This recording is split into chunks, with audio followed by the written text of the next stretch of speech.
Welcome to Guy Fun Facts Online. Today, we are looking at the night sky, but not through a telescope.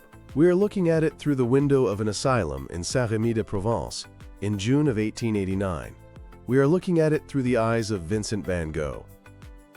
You know the painting, The Starry Night. It is perhaps the most recognizable image in Western art history. You see the rolling blue hills, the flaming cypress tree, the village tucked away in the valley, and above it all, that roaring, churning ocean of energy that is the sky. To an art historian, this is a masterpiece of post-impressionist emotion. It is a dreamscape. But to a physicist, the Starry Night is something far more startling. It is a data set. Hidden within those thick, impasto swirls of cobalt blue and Indian yellow lies a mathematical fingerprint so precise, so complex, and so scientifically accurate that it predates the theories describing it by nearly 60 years. This is the story of how a man, locked away and fighting the terrors of his own mind, intuitively captured one of the most elusive concepts in classical physics, the chaotic perfection of turbulent flow. To understand the magnitude of what Van Gogh achieved, we have to step away from the canvas and into the laboratory. We need to talk about fluid dynamics, specifically the concept of turbulence. Whether it is water rushing over a rock, smoke rising from a cigarette, or the atmospheric gas of a nebula, fluid in motion is characterized by chaotic changes in pressure and flow velocity. For centuries, this was a nightmare for scientists to describe mathematically. It is chaos. It wasn't until 1941, 51 years after Van Gogh died, that the Soviet mathematician Andrei Kolmogorov formulated a statistical theory that could finally quantify this chaos. Kolmogorov proposed that energy in a turbulent fluid moves down what is called a cascade. Imagine a river. The energy starts in large eddies, big, massive swirls of water. These large eddies become unstable and break down into smaller eddies. Those smaller eddies break down into even smaller ones. This process continues, transferring energy all the way down the line until the eddies are so small that the energy dissipates as heat due to viscosity. Kolmogorov found that this energy transfer isn't random. It follows a specific mathematical scaling law. If you measure the energy of these eddies against their size, you find a mathematical relationship known as the -5/3 power law. This number is a precise, universal signature of turbulence. If you see this scaling, you are looking at true fluid dynamics. Now, fast forward to 2004. A team of scientists led by José Luis Aragon from the National Autonomous University of Mexico decided to do something unusual. They digitized the Starry Night. They took that swirling sky and treated it like a fluid. They measured the luminance or brightness of the pixels as a proxy for the velocity of the fluid. What they found sent shockwaves through both the art and science worlds.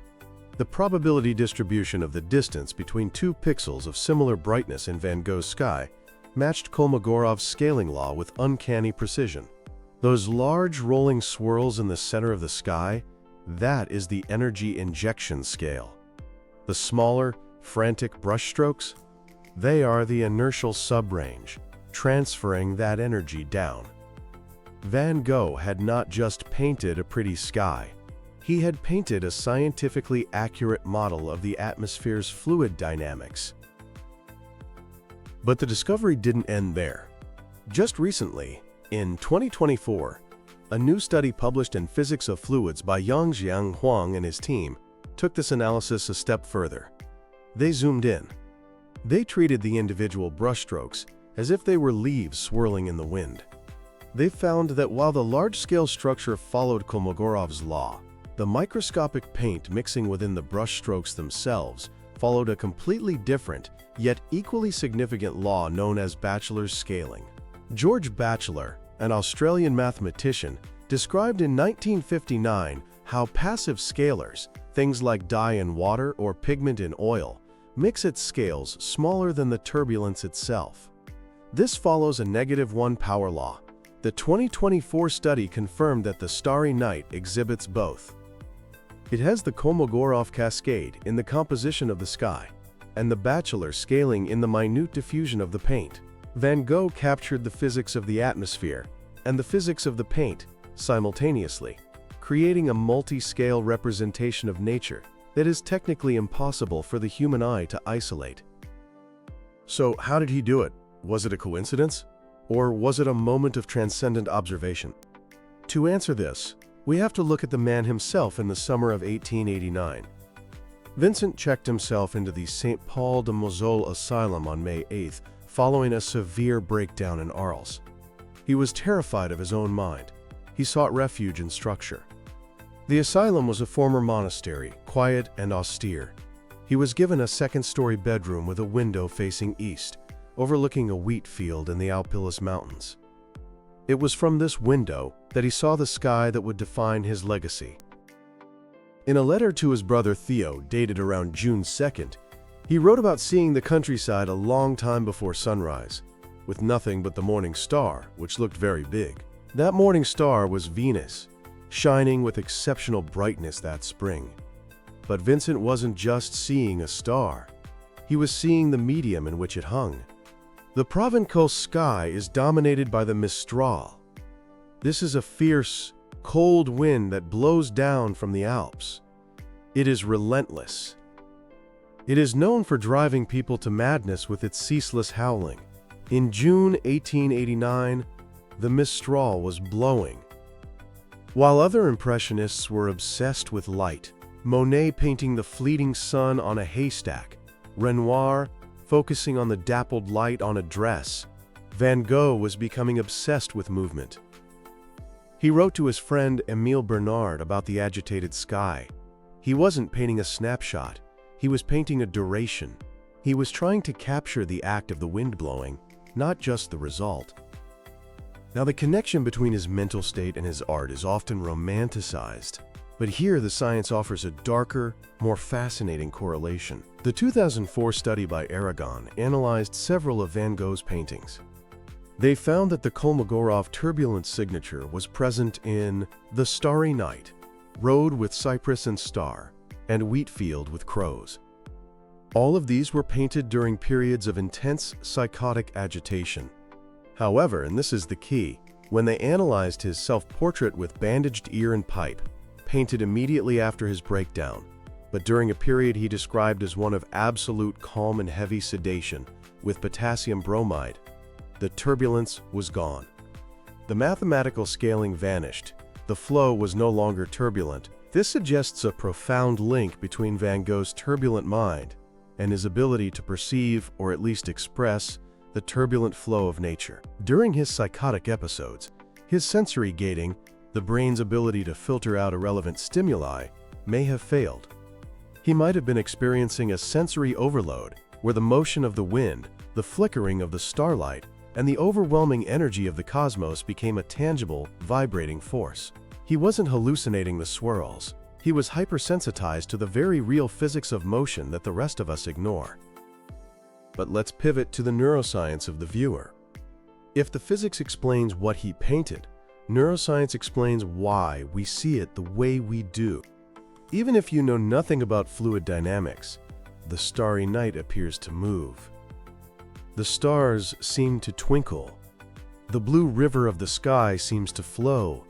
This is not magic. It is biology. Our vision system is split into two distinct pathways, the what system and the where system. The what system is evolutionarily newer. It sees color, high resolution, and fine detail. It allows us to recognize faces and read text. The where system is ancient. It is colorblind, low resolution, and sensitive only to luminance, light and dark, and motion.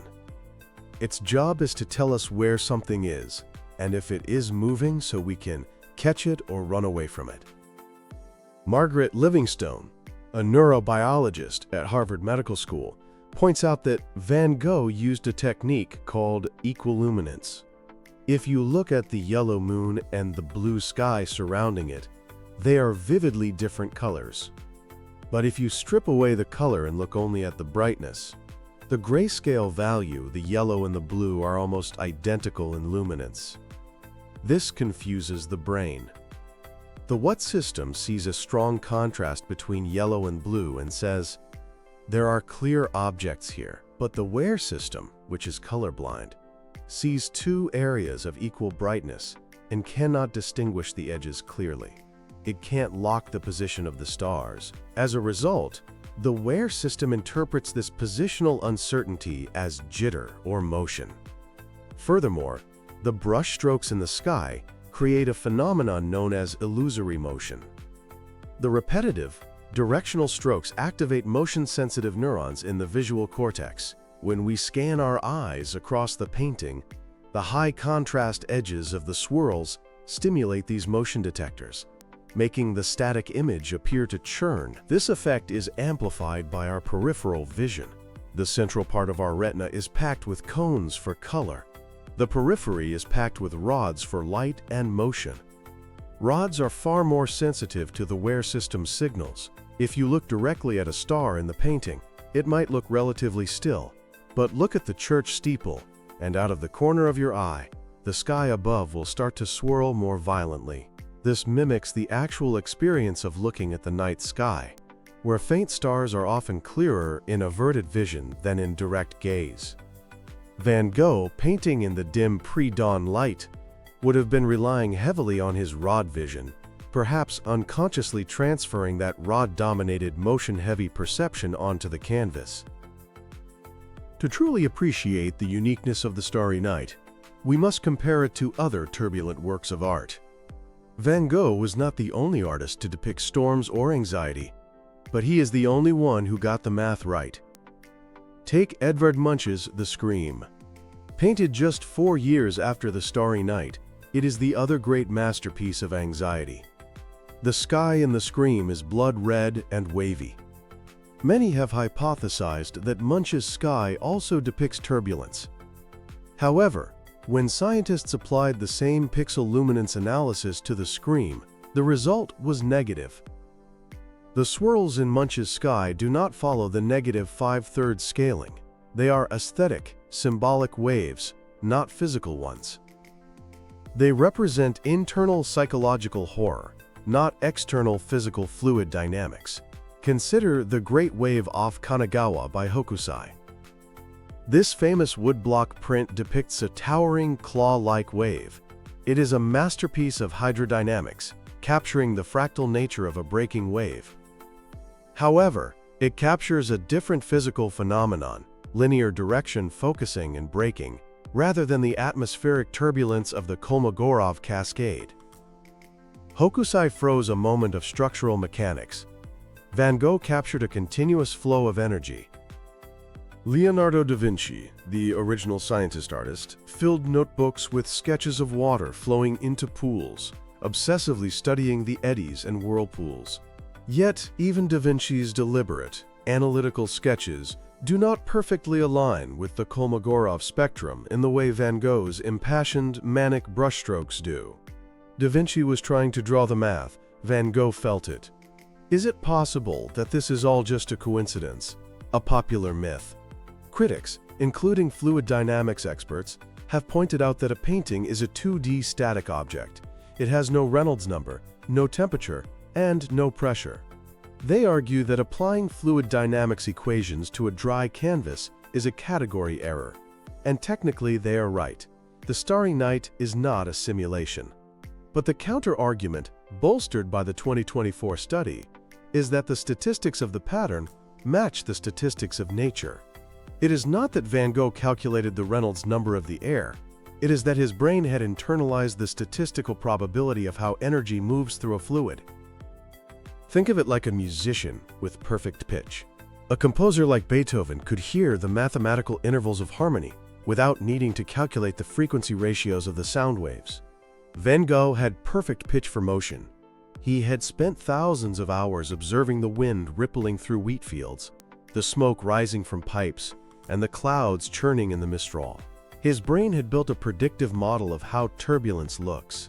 When he stood before his easel in the asylum, painting not what he saw in that exact moment, for he painted the village from memory and the sky from a composite of nights, he outputted that predictive model onto the canvas. The coincidence theory becomes harder to sustain when you consider the Batchelor scaling we mentioned earlier. It is one thing to accidentally paint big swirls that look like big eddies.